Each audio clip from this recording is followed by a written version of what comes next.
രാമായണ കഥ പുനർജനിക്കുന്ന ഒരു കാവുണ്ട് ഇങ്ങ് കണ്ണൂരിൽ. ഇവിടെ ശ്രീരാമൻ ദൈവത്താറാണ്, ലക്ഷ്മണൻ അംഗക്കാരനും ഹനുമാൻ ബപ്പൂരാനുമാണ്.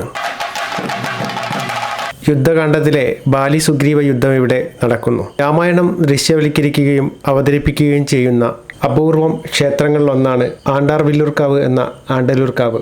ഏതൊരു കാവും പോലെ മനോഹരമായൊരു സ്ഥലമാണ് ഇവിടം. ഉത്സവകാലങ്ങളിൽ കാവുകളിൽ നമ്മൾ എത്തുമ്പോൾ ഒരു പ്രത്യേക ഊർജ്ജം ലഭിക്കുമല്ലോ. അപ്പം ഞാനിവിടെ രാവിലെ 8:30 എത്തിച്ചേർന്നു. ഈ ഒരു സമയത്ത് സീതയും മക്കളും എന്ന തെയ്യാണ് നടക്കുന്നത്. മറ്റ് തെയ്യങ്ങളുടെ വാദ്യോപകരണങ്ങളിൽ നിന്നെല്ലാം വ്യത്യസ്തമായ വാദ്യോപകരണങ്ങളായിരുന്നു ഈ ഒരു തെയ്യത്തിന് ഉപയോഗിച്ചത്.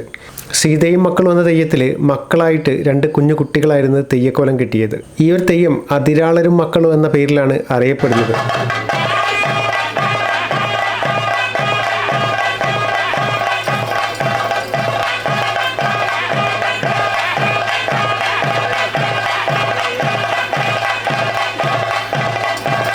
ഒരു നാട് ഒന്നാകെ ഉത്സവലഹരിയിൽ മുഴുകുന്ന കാഴ്ചയാണ് നമുക്കിവിടെ കാണാൻ കഴിയുക. ഹനുമാൻ നയിക്കുന്ന ശ്രീരാമന്റെ വാനരപ്പടയാളികളെ വെള്ളമുണ്ട് ധരിച്ച് 100 കണക്കിന് ദേശക്കാർ പങ്കെടുക്കുന്ന ചടങ്ങ് നമുക്കിവിടെ കാണാം. അതിമനോഹരമായിട്ടുള്ളൊരു ചടങ്ങാണിത്.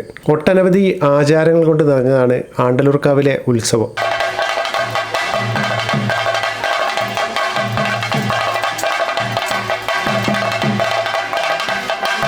സീതയും മക്കളും എന്ന തെയ്യത്തിൽ ചീനി എന്ന വാദ്യോപകരണത്തിൻ്റെ ശബ്ദം നമ്മൾക്ക് നൽകുന്ന ഒരു വ്യത്യസ്തമായ അനുഭൂതിയുണ്ട്. സാധാരണ തെയ്യങ്ങളിൽ നിന്നെല്ലാം വളരെ വ്യത്യസ്തമായിട്ട്, സാധാരണ നമ്മൾ തെയ്യങ്ങളിലെല്ലാം വളരെ ഉച്ചത്തിലാണ് വാദ്യോപകരണങ്ങളെല്ലാം ഉപയോഗിക്കുമ്പോൾ, ഈ ഒരു തെയ്യത്തിൽ മിതമായ ശബ്ദവും ചീനിയുടെ ശബ്ദവും എല്ലാം ഒരു ഈണം നമുക്ക് തോന്നും.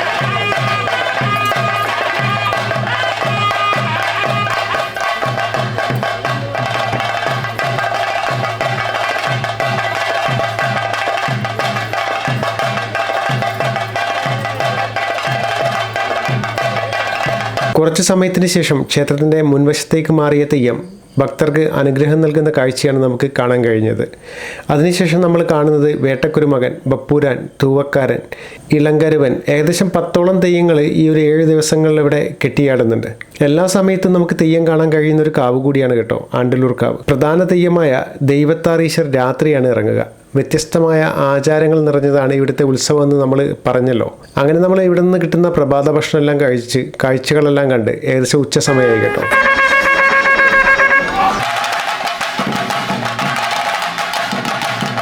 ഉച്ച സമയമായാൽ ഇവിടെ പ്രധാനപ്പെട്ട ഒരു തെയ്യമായ ബാലി സുഗ്രീവ യുദ്ധം നടക്കുവാനുള്ള സമയമാണ്. അപ്പോൾ ഉച്ചയാകുമ്പോൾ ആളുകളൊക്കെ വളരെ കുറവായിരുന്നു. എന്നാൽ ബാലി സുഗ്രീവ യുദ്ധം കാണുവാനായിട്ട് നല്ല തിരക്കായിരുന്നു കേട്ടോ. അപ്പോൾ നമ്മൾ ഈ കാണുന്നതാണ് ഇവിടുത്തെ തിരക്ക് കേട്ടോ. ഇതാണ് ഇവിടുത്തെ അവസ്ഥ ഇപ്പോഴത്തെ. ആളുകൾ തിങ്ങി നിറഞ്ഞിട്ട് തെയ്യം ആളുകളെ ഒതുക്കി നിർത്തുന്ന കാഴ്ചയാണ് കേട്ടോ നമ്മൾ ഈ കാണുന്നത്.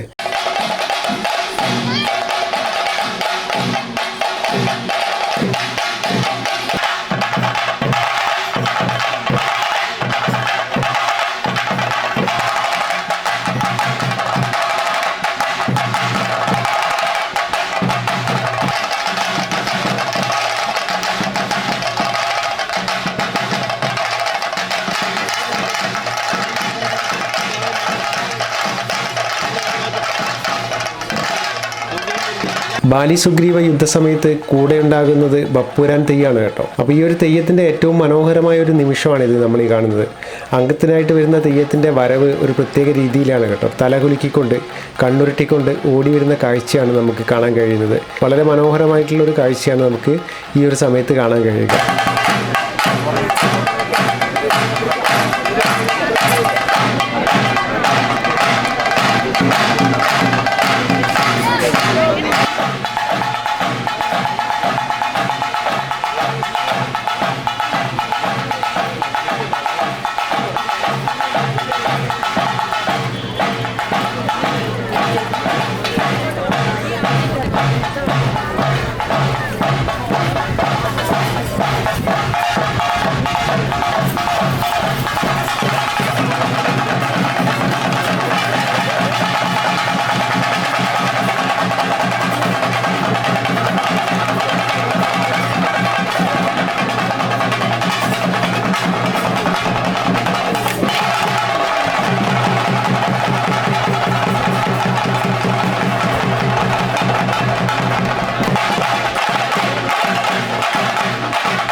ശേഷം ബാലിസുഗ്രീവ യുദ്ധമാണ് നമ്മൾ ഈ കാണുന്നത്.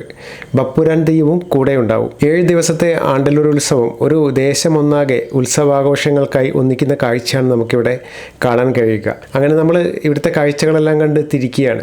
മറ്റു കാവുകളിൽ നിന്നെല്ലാം നമുക്ക് വ്യത്യസ്തമായുള്ളൊരു ഊർജ്ജം നമുക്കിവിടെ അനുഭവിക്കാൻ കഴിഞ്ഞു കേട്ടോ. അങ്ങനെ നമ്മൾ ഈ തെയ്യമെല്ലാം കണ്ട് നമ്മൾ ഇവിടെ നിന്ന് തിരിക്കുകയാണ്. അപ്പോൾ നമുക്ക് മറ്റൊരു വീഡിയോ ആയിട്ട് അടുത്ത എപ്പിസോഡിൽ കാണാം.